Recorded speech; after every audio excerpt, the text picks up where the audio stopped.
Since assuming power in September 2022, Captain Ibrahim Traore has initiated significant reforms in Burkina Faso, focusing on economic sovereignty, anti-colonial policies and national security. Traore's administration has nationalized key industries, a bold move aimed at transforming the economic landscape of Burkina Faso. This decision was driven by the need to ensure that the country's resources benefit its own people rather than foreign corporations. By taking control of these industries, the government aims to create a more self-sufficient economy, reduce dependency on foreign aid, and foster sustainable development.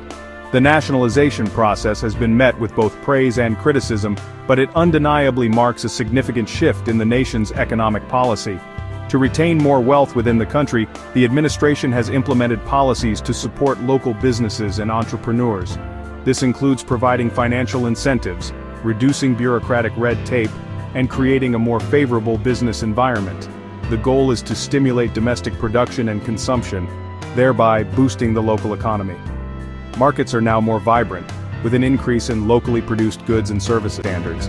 This includes the creation of the state mining company, Société de Participation Minière du Burkina, SOPAMIB, which is a cornerstone of the new economic strategy. SOPAMIB has been tasked with managing the country's mineral resources more effectively, and ensuring that the profits from these resources are reinvested into the national economy. The establishment of SOPAMIB is seen as a critical step towards achieving economic sovereignty and reducing the influence of foreign mining companies that have historically dominated the sector.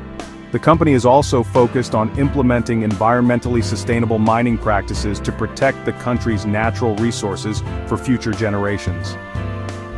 SOPAMIB has taken control of 2 industrial gold mines previously owned by foreign entities. This transition has not only increased the government's revenue, but also ensured that more of the mining jobs are held by local workers. The move is part of a broader effort to build local capacity and expertise in the mining sector. By prioritizing local employment, the government aims to empower its citizens and reduce poverty.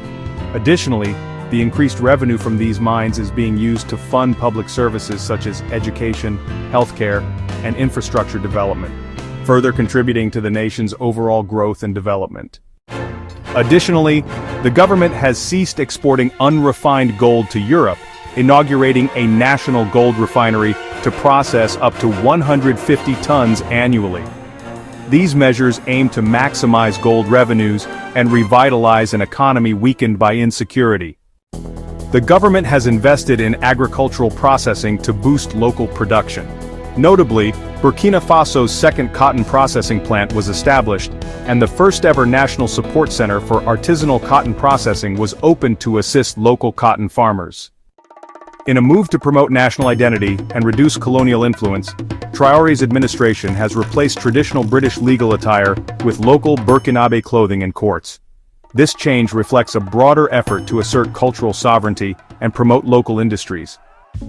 Facing ongoing security challenges, the government has intensified efforts to combat insurgencies. This includes the acquisition of drones from Turkey and strengthening military ties with Russia. Additionally, Burkina Faso has shifted its foreign policy, moving away from traditional Western partners and developing closer relations with countries like Russia. In November 2024, a revised constitution was promulgated, marking a significant milestone in Burkina Faso's political history. This new constitution was the result of years of deliberation, public consultations, and intense political negotiations. It aimed to address the evolving needs of the nation and its people. One of the most notable changes was the relegation of French to a working language, reflecting a shift towards embracing the country's rich linguistic diversity. This move was seen as a step towards decolonizing the nation's institutions and promoting local languages, which are spoken by the majority of the population. Another significant change was the abolition of the High Court of Justice. This decision was made to streamline the judicial system and make it more efficient and accessible to the people. The responsibilities of the High Court were redistributed to other judicial bodies, ensuring that justice is served more effectively. These reforms are part of a broader strategy to reshape the nation's legal and political framework. The government has been working tirelessly to implement these changes with the aim of creating a more inclusive and democratic society.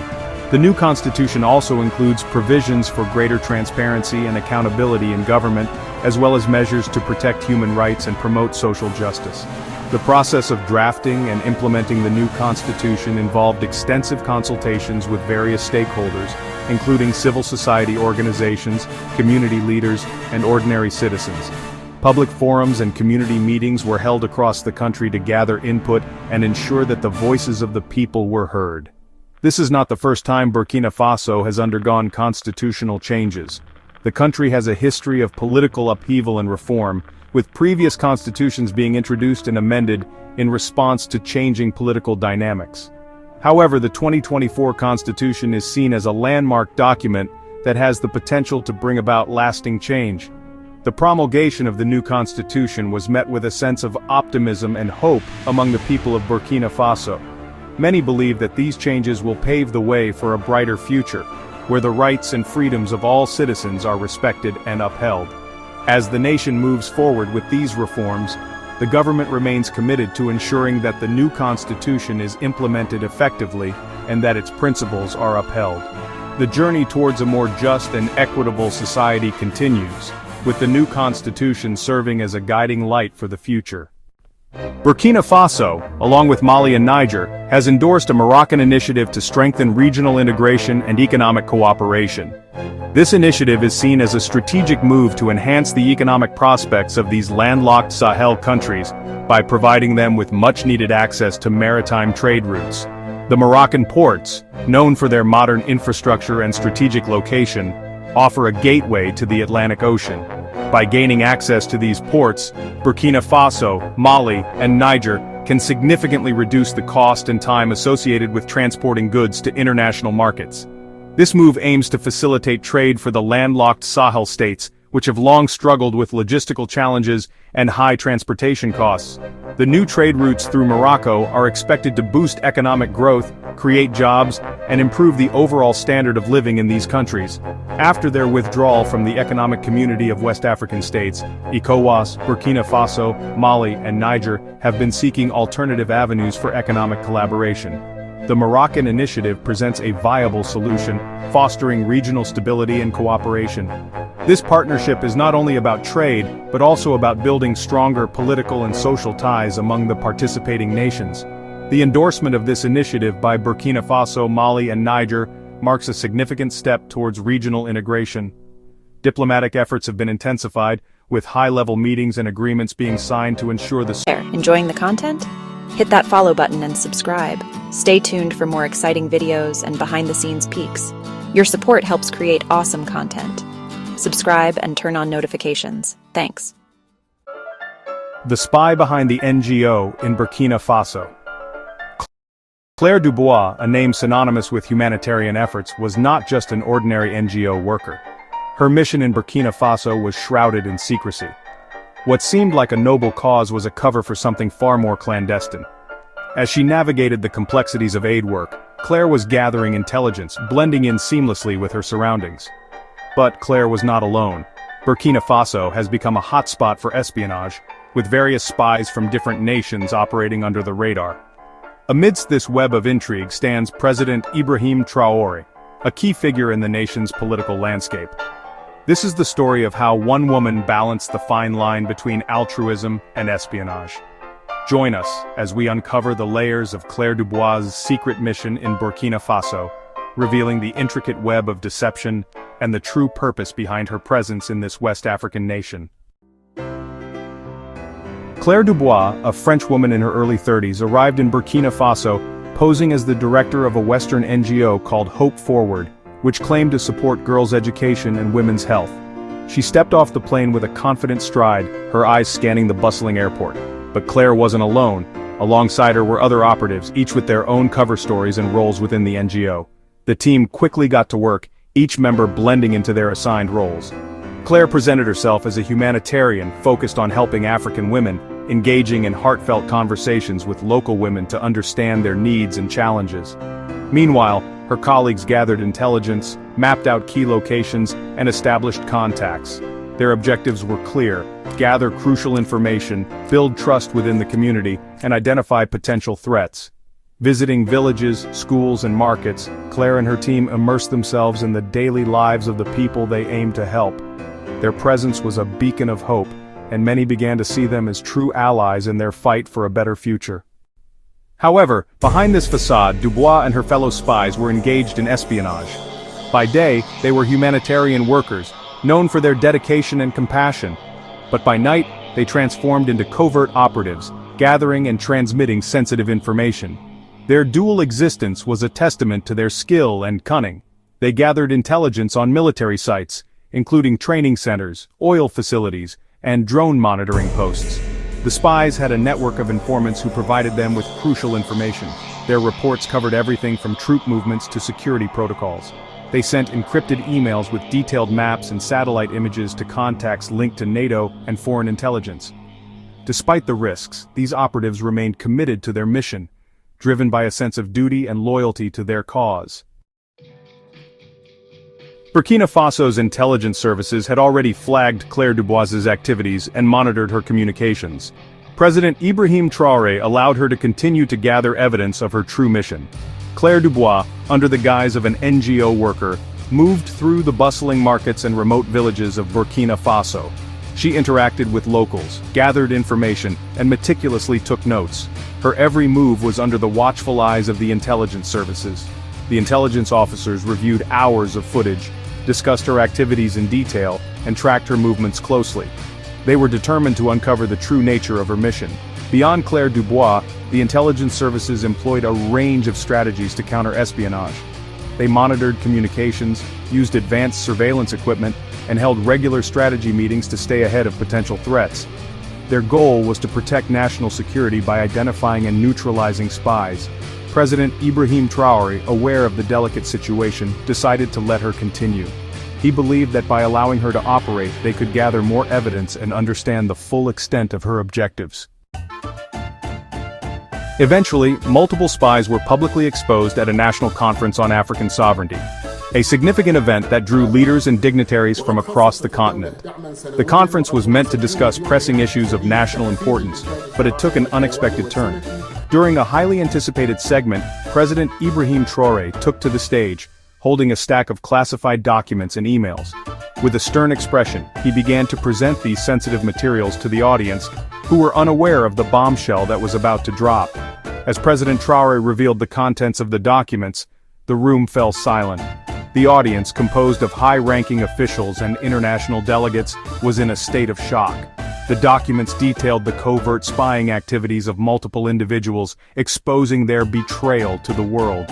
The revelation sent ripples through the conference, leaving everyone in disbelief, and marking a pivotal moment in the event's history. Outside the conference, a media frenzy erupted as reporters scrambled to capture the unfolding drama. The news of the spies' exposure spread like wildfire, making headlines around the globe and forever changing the narrative of the conference. She was caught off guard by the exposure and later detained quietly by the government. Claire Dubois, who had been operating under the guise of an NGO worker, found herself in a precarious situation. Her passport was scrutinized and her true identity was revealed.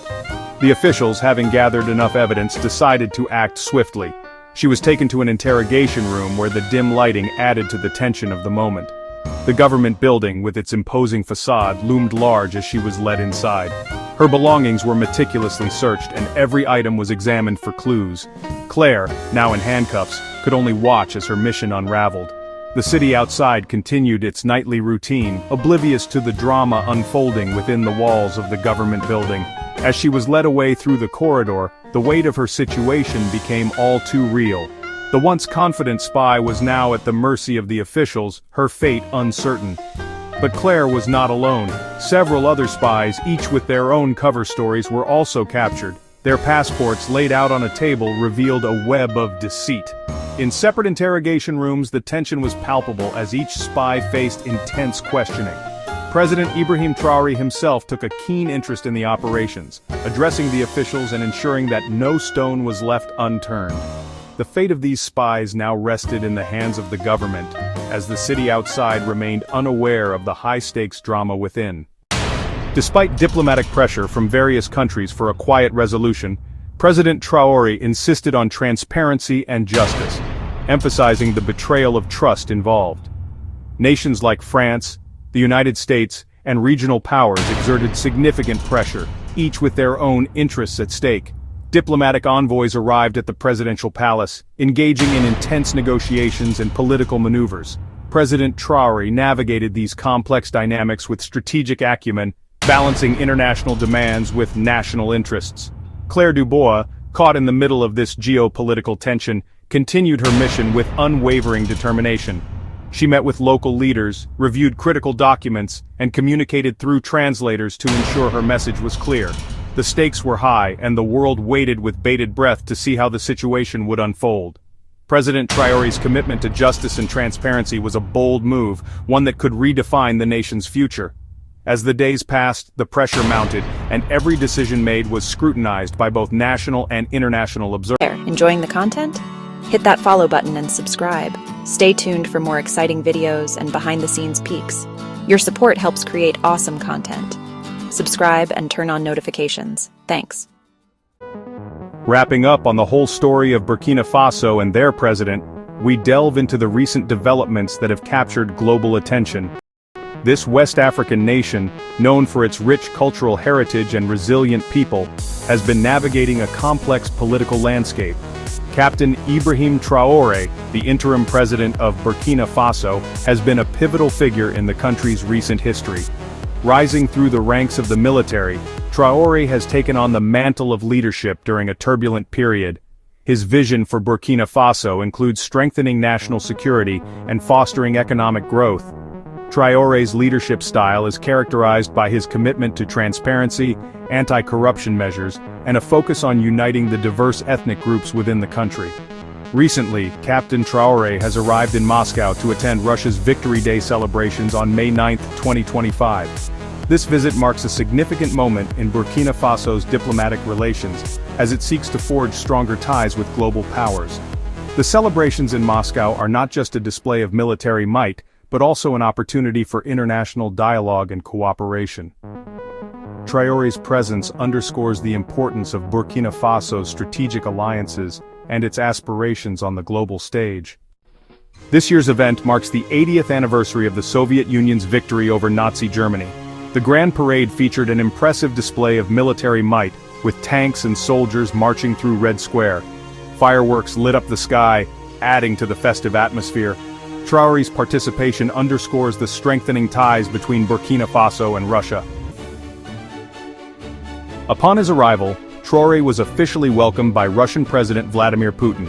The two leaders exchanged a firm handshake, symbolizing the strengthening ties between their nations. The official welcome ceremony was held at the Kremlin, a place steeped in history and significance. The atmosphere was charged with anticipation as both leaders prepared to discuss key issues of mutual interest, ranging from economic cooperation to security concerns. This visit marks a significant step in the diplomatic relations between the two countries, highlighting their commitment to working together on various global challenges. During the ceremony, Traore and Putin engaged in a brief but meaningful conversation, emphasizing their shared vision for future collaboration. The warm reception extended to Traore by the Russian delegation underscored the importance of this visit. He is among 29 foreign leaders attending the parade, including dignitaries from China, Brazil, Egypt, and Venezuela. The event is a grand display of international solidarity and cooperation, showcasing the diverse array of partnerships that Russia maintains across the globe. Each leader's presence underscores the importance of this gathering as they come together to celebrate shared values and discuss future collaborations. The parade itself is a spectacle of military might and cultural heritage, reflecting the rich traditions and modern advancements of the participating nations.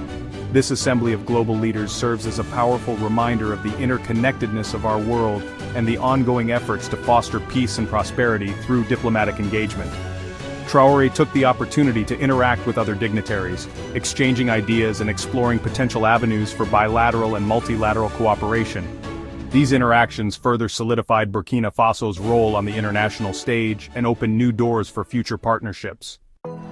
Traore's visit underscores a significant geopolitical shift.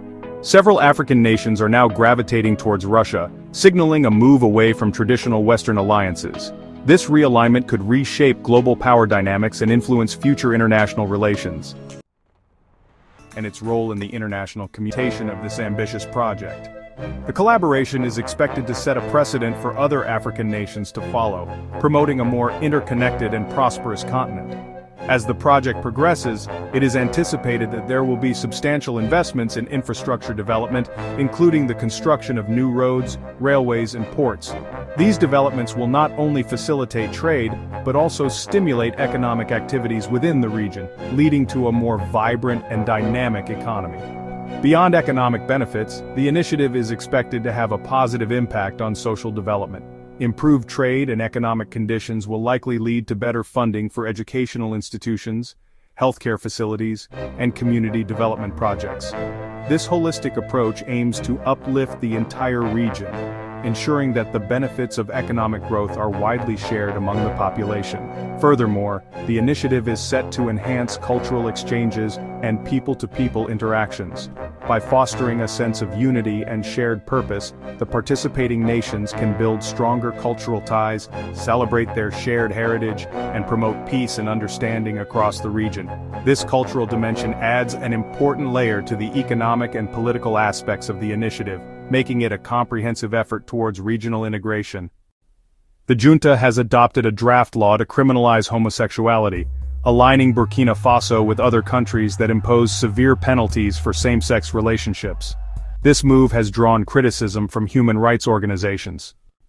These are the reforms and controversies under Captain Traore's leadership in Burkina Faso.